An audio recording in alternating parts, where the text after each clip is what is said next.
തെറ്റുകൾക്കെതിരെ പ്രതിഷേധ സ്വരമുയർത്തുന്ന മൈഥിലി സിനിമയിൽ പലപ്പോഴും തന്റെ നാവിനെ നിയന്ത്രിക്കാൻ ശ്രമിച്ചിരുന്നു.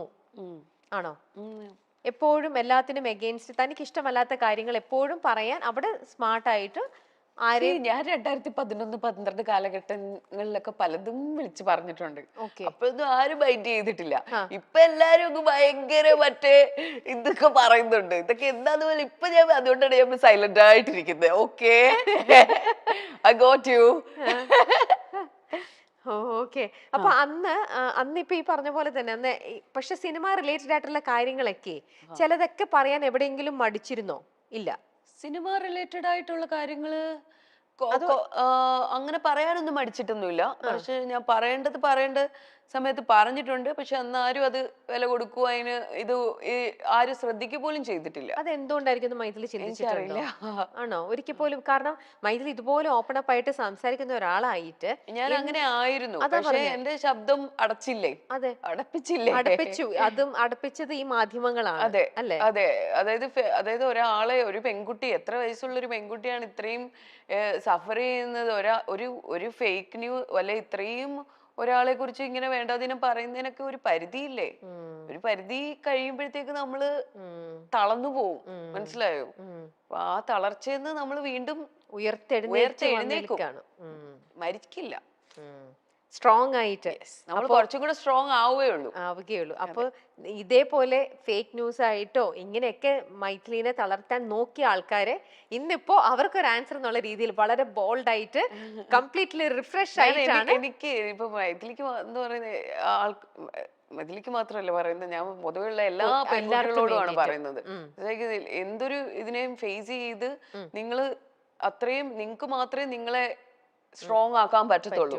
അപ്പം നിങ്ങൾ എന്ത് കാര്യത്തിലും കാരണം കുറേ സ്ട്രഗിൾ ചെയ്യുന്ന പെൺകുട്ടികളുണ്ട്. ഇത് പുറത്ത് പറയാത്തതും ഇതാത്ത കുറേ കുട്ടികളുണ്ട്. ഇതൊക്കെ പുറത്ത് പറയണം. പറഞ്ഞാൽ മാത്രമേ നിങ്ങൾക്ക് നല്ലൊരു അല്ലെങ്കിൽ നിങ്ങൾ അതിനെ ഓവർകം ചെയ്യാനും ഇത് ചെയ്യാനും ഒക്കെ പറ്റത്തുള്ളൂ. ഇപ്പൊ എന്തൊക്കെ ന്യൂസസും ഇതൊക്കെയാണ് നമ്മൾ കാണുന്നത്. ഇപ്പൊ എത്രയോ പെൺകുട്ടികൾ ആത്മഹത്യ ചെയ്യുന്നു. എന്തൊക്കെയാ ഈ മീഡിയാസ് തന്നെയല്ലേ ഇതെല്ലാം ചെയ്യുന്നത്? ഈ സോഷ്യൽ മീഡിയ അല്ലേ എല്ലാവരുടെയും. ഇപ്പൊ നമ്മൾ പറയുന്നത് സിനിമ മേഖല മാത്രമാണ് ഇങ്ങനെ. എല്ലാ മേഖലകളിലും പ്രശ്നങ്ങളല്ലേ? ആരെങ്കിലും തുറന്നു പറയുന്നുണ്ടോ? എല്ലാരും പുറത്തോട്ട് വരട്ടെ. അതെ, എല്ലാ മേഖലകളിലും ഉള്ളവര് പറയണം. അതായത് സിനിമ മേഖല എന്ന് പറയുമ്പോ ഓക്കെ, സിനിമ കുറച്ചും കൂടെ ഒരു കളർഫുൾ ഒരു സാധനമാണ്, ഗ്ലാമർ ലോകമാണ്. അപ്പൊ സിനിമയിൽ മാത്രമാണോ? നിങ്ങളോട് തന്നെ ചോദിച്ചു നോക്ക്, സിനിമയിൽ മാത്രമാണോ? മലയാളത്തിൽ മികച്ച തുടക്കം ലഭിച്ച നടിയാണ് മൈഥിലി. പാലേരി മാണിക്യം ഒരു പാതിരാ കൊലപാതകത്തിന്റെ കഥ എന്ന സിനിമയിലൂടെയാണ് മൈഥിലി സിനിമാ അഭിനയ രംഗത്ത് തുടക്കം കുറിക്കുന്നത്. ഏറെ ശ്രദ്ധ നേടിയ ചിത്രത്തിൽ ടൈറ്റിൽ കഥാപാത്രത്തെയാണ് മൈഥിലി അവതരിപ്പിച്ചത്. പിന്നീട് മലയാളത്തിലെ മുൻനിര നായിക നടിയായി മൈഥിലി മാറുകയായിരുന്നു. എന്നാൽ ഒരു ഘട്ടത്തിൽ നടിയെ ലൈംലൈറ്റിൽ കാണാതെയായി. ഇന്ന് കുടുംബജീവിതത്തിലേക്ക് ശ്രദ്ധ നൽകുകയാണ് നടി. അമ്മയായ താരം ശക്തമായ കഥാപാത്രങ്ങളുമായി വീണ്ടും സിനിമാ രംഗത്തെത്തുമെന്നാണ് ആരാധകരുടെ പ്രതീക്ഷ. ഇപ്പോഴിതാ തനിക്ക് നേരെ ഒരു കാലത്ത് വന്ന വ്യാജ വാർത്തകളെക്കുറിച്ചും ഹേമ കമ്മിറ്റി റിപ്പോർട്ടിനെക്കുറിച്ചും മൈഥിലി തുറന്നു പറയുകയാണ്. ഗോസിപ്പുകൾക്ക് തളർത്താൻ പറ്റാത്ത നടി എന്ന ലേബൽ എപ്പോഴെങ്കിലും ആസ്വദിച്ചിട്ടുണ്ടോ? ഞാൻ അതിനോട് ആർഗ്യൂ ചെയ്യുന്നില്ല. I'm enough, I'm done enough. I don't want ഇനിയും അതൊന്നും റിപ്പീറ്റ് ചെയ്യണ്ട. I'm having a good family, I'm having a beautiful son. It's enough for me. Okay. വിവാഹ വാർത്തകൾ വളച്ചൊടിച്ചവരോട് ഇന്നും ദേഷ്യം മനസ്സിൽ കാത്തു സൂക്ഷിക്കുന്നു. വിവാഹ വാർത്ത മനസ്സിലൊന്നുമില്ല എൻ്റെ. പക്ഷെ എന്നാലും എനിക്ക് അതൊക്കെ ഓരോ ട്രോമാസ് ആണ്. എൻ്റെ ഓരോ കാര്യങ്ങളും നമ്മള് ഇത് ചെയ്യാൻ തുടങ്ങുന്നു, അല്ലെ നമ്മൾ എന്തെങ്കിലും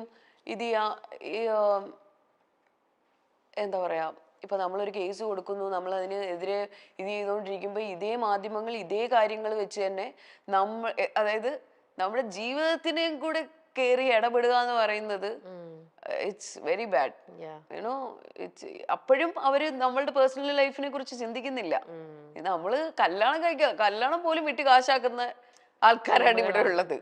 എങ്ങനെങ്കിലും എന്തെങ്കിലും പറഞ്ഞ് അത് നെഗറ്റിവിറ്റി സ്പ്രെഡ് ചെയ്ത് അതിലൂടെ പൈസ ഉണ്ടാക്കുക എന്നുള്ള ഒരു എയിമാണ്. നിങ്ങക്ക് നല്ലത് നന്നായി ജീവിച്ചൂടെ? അതെ, അല്ലേ? എന്തിനല്ലേ നല്ലത് എഴുതി നന്നായി ജീവിച്ചൂടെ? സത്യം. എന്തിനാ ഈ വളച്ചൊടിച്ച വാർത്തകളുമായിട്ട് ഒരുപാട് ആൾക്കാര് അല്ലേ? അതെ, എന്തിന്റെ ഇതാണ് വെറുതെ ഓരോന്നും ഫേക്ക് ന്യൂസും ആക്കിക്കൊണ്ട്. നേരെ ഇനി ആരെ കുറിച്ച് എന്ത് എഴുതിയാലും നേരെ കംപ്ലൈന്റ് ചെയ്യുക, നേരെ പോയാൽ മതി. ഇനി പരിപാടി അതേ ഉള്ളൂ. അല്ലാണ്ട് ബാക്കി ഒരു പരിപാടിക്ക് നിൽക്കരുത്. ഡയറക്റ്റ് കംപ്ലൈന്റ് ചെയ്യുക, പരിപാടി ഇത് ചെയ്യുക. അല്ലാണ്ട് ഇതും പറഞ്ഞ് നമ്മൾ ഇതും സ്ട്രഗിൾ, നമ്മൾ വിചാരിക്കും ഓക്കെ കുറച്ച് കഴിയട്ടെ ഇനി ഇവര് നിർത്തുമായിരിക്കും, ഇവര് നിർത്തൂല. ഇവര് ഒരാളെ ഒരു ഇരയെ കിട്ടിയ പോലെയാണ് അവർക്ക്. അവരങ്ങോട്ട് മെഴുകുകയാണ് അതിനകത്തിട്ട്. അവരിങ്ങനെയൊക്കെ ചെയ്യുമ്പോ അവര് വിചാരിക്കുന്നില്ല എത്രത്തോളം മറ്റേ പേഴ്സണലിനെ വേദനിപ്പിക്കുന്നുണ്ട്. അവര് പോകുന്ന മെന്റൽ ആ ഒരു ട്രോമ ഇതൊന്നും ഒരിക്കലും അവര് ചിന്തിക്കുന്നതേ ഇല്ല. മെന്റലാണ്. ആ അത്തരം വിഭാഗക്കാരെന്ന് പറയുന്നതേ ഒരു മെന്റലാണ്. അപ്പൊ ആ മെന്റൽ ഇതിനകത്തോട്ട് നമ്മൾ ചെന്ന് പെടാതിരിക്കുക. Because it makes us mental. മനസ്സിലാവുന്നുണ്ടോ? ശരിക്കും അതാണ്. അപ്പൊ അതിനകത്തോട്ട് ചെന്ന് പെടാതിരിക്കുക എന്നുള്ളതാണ് നമ്മൾ ശ്രദ്ധിക്കേണ്ടത്. അതെ, അവര് ചെയ്യുന്നതിന്റെ അവർക്ക് കിട്ടിക്കോളും. അതെ, പണ്ടൊക്കെ പിന്നെ ആയിരുന്നു, ആണല്ലേ? സിനിമയിൽ നിന്നും മാറ്റി നിർത്തലുകൾ ഉണ്ടായിന്ന് വിശ്വസിക്കുന്നുണ്ടോ? വിശ്വസിക്കുന്നുണ്ട്. ഉണ്ട്. മാറ്റി നിർത്തലുകൾ ഉണ്ടായിട്ടുണ്ടാവാം. കാരണം അതുകൊണ്ടല്ലേ ഈ ചാൻസസ് ഒക്കെ നമുക്ക് അങ്ങോട്ടും ഇങ്ങോട്ടും ഒക്കെ മാറി പോകുന്നത്. പിന്നെ അതൊക്കെ നമുക്ക് ഒരിക്കലും ക്ലെയിം ചെയ്യാൻ പറ്റൂല. ചിലപ്പം ഞാൻ പറഞ്ഞില്ലേ ഒരു സ്ക്രിപ്റ്റ്, ഇപ്പൊ ഞാൻ പറഞ്ഞ ഒരു വിഭാഗം ആൾക്കാർക്കോ അവർ ആ പടത്തിൽ വേണ്ട, അവർ ഈ പടത്തിൽ വേണ്ട എന്ന് തീരുമാനിച്ചതാണ് അവരൊരു സർക്കിള്. പിന്നെ ഒരു വിഭാഗം ആൾക്കാരെന്ന് പറയുന്നത് ചിലപ്പം ആ സ്ക്രിപ്റ്റില് നമ്മൾക്ക് ഒരു ക്യാരക്ടർ ഉണ്ടാവില്ല. അത് അവരുടെ കുറ്റമോ നമ്മുടെ കുറ്റമോ അല്ല. അവര് എഴുതി വരുന്ന സ്ക്രിപ്റ്റിനകത്ത് ആ ക്യാരക്ടർ നമ്മൾ ആപ്റ്റ് ആവൂല.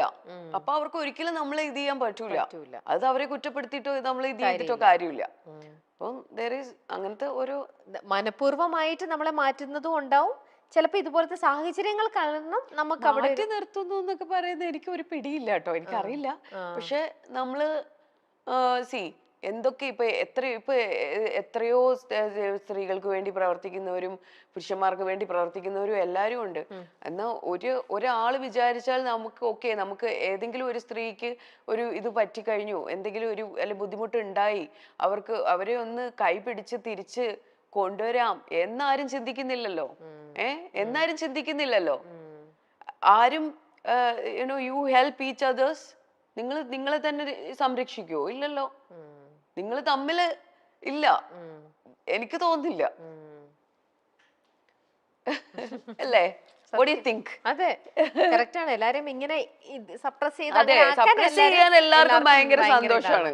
കൈ പിടിച്ച് അതെ, ഓക്കെ നാളെ നീ വാ, നീ കേറി വാ എന്ന് പറയുന്ന ആരെങ്കിലും ഉണ്ടോ?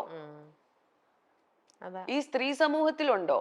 സ്ത്രീകളിലുണ്ടോ? പുരുഷന്മാരിലുണ്ടോ? അത് നമ്മൾ ഒറ്റയ്ക്ക് വരണം. ഞാൻ പടങ്ങൾ ചെയ്യുന്നുണ്ടായിരുന്നു, പടങ്ങളെല്ലാം ഹിറ്റായിരുന്നു. പക്ഷെ മാധ്യമങ്ങൾ എഴുതുന്നത് വേറെ കാര്യങ്ങളാണ്. പാലേരി മാണിക്യത്തിന് ശേഷം ഞാൻ ചെയ്ത എല്ലാ പടങ്ങളും ഹിറ്റാണ്.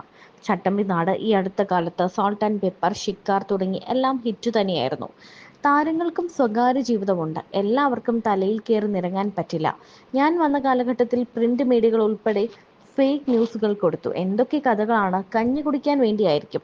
എന്നാൽ പോലും നമ്മളെ വിറ്റ് കാശാക്കുന്നു. ഇങ്ങനെയുള്ള മാധ്യമങ്ങൾക്കെതിരെ 20ഓളം കേസുകൾ താൻ കൊടുത്തിട്ടുണ്ട്. അടുത്തിടെ ഒരു വക്കീൽ വിളിച്ച് കേസിൽ നിന്ന് ഒഴിവാക്കി തരണം എന്ന് പറഞ്ഞു. ഏത് കേസാണെന്ന് പോലും മനസ്സിലായില്ല. ഞങ്ങൾ ഒന്നും ചെയ്തിട്ടില്ല, കട്ട് ആൻഡ് കോപ്പി പേസ്റ്റ് ചെയ്തിട്ടേ ഉള്ളൂ എന്ന് പറഞ്ഞു. കേസ് പിൻവലിക്കില്ല എന്നാണ് താൻ പറഞ്ഞത്. താൻ പ്രതികരിക്കാതെയായപ്പോൾ തന്നെക്കുറിച്ച് എന്തൊക്കെയോ കഥകൾ എഴുതാൻ തുടങ്ങിയെന്നും മൈഥിലി ചൂണ്ടിക്കാട്ടി. മലയാള സിനിമയിലെ മാത്രം പ്രശ്നമല്ല, തെലുങ്കിൽ ഒരു അഭിമുഖത്തിന് താൻ പോയി. 3 സബ്ജക്റ്റ് എന്നോട് പറഞ്ഞു. ഇന്നു മുതൽ നീ എൻ്റെ ഗേൾഫ്രണ്ട് ആണെന്നും പറഞ്ഞു. എൻ്റെ കയ്യിൽ ഒരു റിംഗ് ഉണ്ടായിരുന്നു. ഞാൻ കമ്മിറ്റഡ് ആണെന്ന് പറഞ്ഞു. നിനക്ക് വീടും ജിം ട്രെയിനറെയും തരും, ഇവിടെ താമസിക്കണം, കേരളത്തിലേക്ക് തിരിച്ചു പോകരുതെന്ന് അയാൾ പറഞ്ഞു. എന്നെ വിൽക്കാൻ വച്ചതല്ല, ഞാൻ ആർട്ടാണ് വിൽക്കുന്നതെന്ന് ഞാൻ മറുപടി നൽകി. സിനിമ ചെയ്യാതെ താൻ തിരിച്ചു വന്നു എന്ന് മൈഥിലി പറയുന്നുണ്ട്. എന്തിനാണ് ഇങ്ങനെ ഫേക്ക് ന്യൂസുകൾ കൊടുക്കുന്നത്? നല്ല കാര്യം ചെയ്ത് നന്നായി ജീവിച്ചുകൂടെ എന്നാണ് മൈഥിലി ചോദിക്കുന്നത്. എല്ലാവരും എന്തിനാണ് നമ്മുടെ കല്യാണം പോലും വിറ്റ് കാശാക്കുന്നു, നമ്മളെ വിൽക്കുന്നു? എന്തിനാണ് ഇങ്ങനെ ചെയ്യുന്നത്? ഇവർക്കൊന്നും വേറൊരു പണിയില്ലേ? നിങ്ങൾക്ക് ജോലി ചെയ്ത് ജീവിച്ചുകൂടെ എന്നൊക്കെ മൈഥിലി ശക്തമായി തന്നെ ചോദിക്കുന്നതും വീഡിയോയിൽ കാണാം. ഇന്ത്യയിലെ ഒരു ഫേമസ് അവാർഡ് ഷോയ്ക്ക് അപ്പോൾ ഞാൻ ആ സമയത്ത് പ്രഗ്നൻ്റ് ആണ്.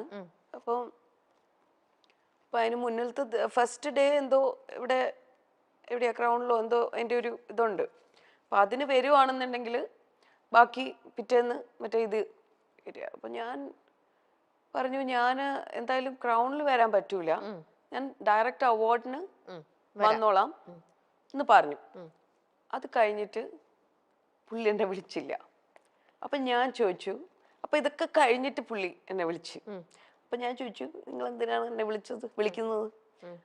അപ്പോൾ പറഞ്ഞു ഇതുപോലെ അത് ഞാൻ പറഞ്ഞു നിങ്ങൾ ഇവിടുന്ന് ഞാൻ കണ്ടു, ഞാൻ ആർട്ടിസ്റ്റിനെയൊക്കെ ഇവിടുന്ന് കണ്ടു, ഇവിടെ അപ്പോൾ എൻ്റെ അടുത്ത് പുള്ളി പറഞ്ഞ ഒരു ഡയലോഗുണ്ട്. പുള്ളി പറഞ്ഞത്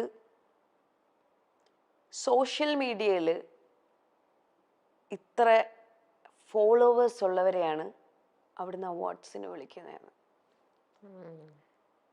അപ്പം ഞാൻ ചോദിച്ചു അതെയോ, ഓക്കെ. ഞാൻ പറഞ്ഞു നാണോ ഇല്ലല്ലോ തനിക്ക്, ഇത് പറയാനുള്ള നാണോ ഉണ്ടോ? ഒന്ന് ആലോചിച്ച് നോക്ക്. സോഷ്യൽ മീഡിയയിൽ ഞാൻ ഇവിടെ 1-2 മൂവി ചെയ്തിട്ടുള്ള കുട്ടികളാണ് ഇതിൽ പോയിട്ട് ഇതിലപ്പോൾ ഇത്രയോ കാലിബറുള്ള എത്രയോ ടാലൻറ്റഡ് ആയിട്ടുള്ള ആർട്ടിസ്റ്റുകളുണ്ട്. അപ്പം ആ സോഷ്യൽ മീഡിയയിൽ എത്ര ഫോളോവേഴ്സ് അനുസരിച്ചിട്ടാണ് ഇവിടെ ചാൻസസ് എന്നിപ്പോൾ. അതായത് അതനുസരിച്ചിട്ടാണ് ഓരോരുത്തർക്ക് ചാൻസസ് വരുന്നതെന്ന്. ഹിന്ദിയിലും തമിഴിലും മലയാളത്തിലും എത്ര ഫോളോവേഴ്സ് ഉണ്ടോ അതിനനുസരിച്ചിട്ടാണ് ചാൻസസ് വരുന്നതെന്ന്. ഞാൻ എന്ത് മണ്ടത്തരമാണ് ഇയാൾ ഈ പറയുന്നത്? ഇല്ലേ, നിങ്ങൾക്ക് തോന്നുന്നില്ലേ? നിങ്ങൾക്ക് കേട്ടിട്ട് എന്താ തോന്നുന്നത്? ഞാൻ അനുഭവിച്ചൊരു കാര്യമാണ്. ഒരു അവാർഡ് നൈറ്റിന് എന്താ ഇത് ചെയ്താത്തേന്ന് ചോദിച്ചതിനുള്ള മറുപടിയാണ്. നിങ്ങൾ പിന്നെന്താ എന്നെ വിളിക്കാഞ്ഞത്? നിങ്ങൾ വിളിച്ചില്ലല്ലോ, നിങ്ങൾ ഇതിന് വിളിച്ചിട്ട് ഇത് ചെയ്യാന്നല്ലേ പറഞ്ഞത് എന്ന് ചോദിച്ചപ്പോൾ പറഞ്ഞു അത് മറ്റേ ഇതാ കാര്യമെന്ന്. മേലെ എന്നെ വിളിച്ചു പോയത് പറഞ്ഞു ഒരു കാര്യത്തിനും. എന്താ അല്ലേ, എത്രയോ ടാലന്റഡ് ആയിട്ടുള്ള ആർട്ടിസ്റ്റുകളുണ്ട്. ഈ സോഷ്യൽ മീഡിയയിലെ ഫോളോവേഴ്സിനെ പൈസ കൊടുത്ത് വാങ്ങിക്കാം. എത്രയോ പേര് പൈസ കൊടുത്ത് വാങ്ങിച്ചിട്ടുണ്ട്. ഞാനൊന്നും പൈസ കൊടുത്തല്ല വാങ്ങിച്ചിട്ടുള്ള കേട്ടോ. എനിക്ക് ജെന്യൂൻ ആയിട്ടുള്ള കുറച്ച് ഫോളോവേഴ്സേ ഉള്ളൂ, പക്ഷെ ജെന്യൂൻ ആയിട്ടുള്ള ആൾക്കാരാണ് കേട്ടോ. ഞാൻ ഇത്ര ആക്റ്റീവ് ആയിട്ടുള്ള ഒരാളല്ല, പക്ഷെ മനസ്സിലാവുന്നുണ്ടോ? അപ്പൊ അങ്ങനത്തെ ഒരു എക്സ്പീരിയൻസ് ആണ് എനിക്ക് ഇങ്ങനത്തെ ഒരു സാധനത്തിൽ നിന്ന് കിട്ടിയത്.